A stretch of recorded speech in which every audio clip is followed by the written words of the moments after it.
ഒരു കാലത്ത് കണ്ടോ ഒരു 10-20 അടി താഴ്ച വരും. ഉണ്ടോ?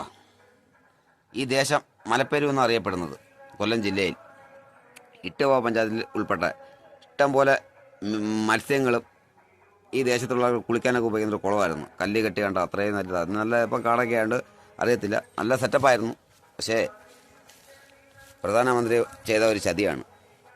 പൈപ്പ് വെള്ളമൊക്കെ വന്നപ്പോഴത്തേന് ഈ മലകളിൽ വെള്ളത്തിൻ്റെ ക്ഷാമങ്ങൾ കുറഞ്ഞ് പോയിട്ട് ന്യൂ ജനറേഷൻ ആയപ്പോൾ ആ പിള്ളേർക്ക് ഈ വെള്ളത്തിൽ കുളിക്കുന്നതൊക്കെ നാണക്കേട്. ഇവിടെ നിന്ന് പരസ്യമായിട്ട് സ്ത്രീകളും പുരുഷന്മാരെല്ലാം കുളിക്കുമായിരുന്നു. അത് ഉടുതുണി ഇട്ടുകൊണ്ടാന്നേ.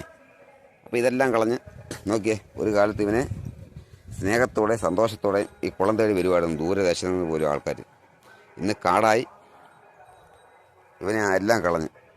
മലയാളി പറഞ്ഞു കേട്ടില്ലേ, പണത്തിൻ്റെ പുറകെ ഓടുന്ന മലയാളിക്ക് നന്മയും തിന്മയും തിരിച്ചറിയാൻ വയ്യാത്ത സകലതും നഷ്ടപ്പെടുത്താൻ മാത്രമേ കഴിയൂ. കുളത്തിൻ്റെ വിഷമം നോക്കി. ഇപ്പോൾ ഒരു തുള്ളി വെള്ളമില്ല. ഇതിനെ കണ്ട് കാലങ്ങൾക്ക് മുമ്പ് പേര് ഉണക്കാട്ട് പോലും ഇവൻ വെള്ളം പറ്റത്തില്ലായിരുന്നു. എന്തുകൊണ്ട് പറ്റി? പണം. ഒരു കാലത്ത് ഇവനെ തെളിക്കും, തെളിനീര് തരും. കാലം വിദൂരമല്ല. കാത്തിരിക്കൂ മലയാളികളെ.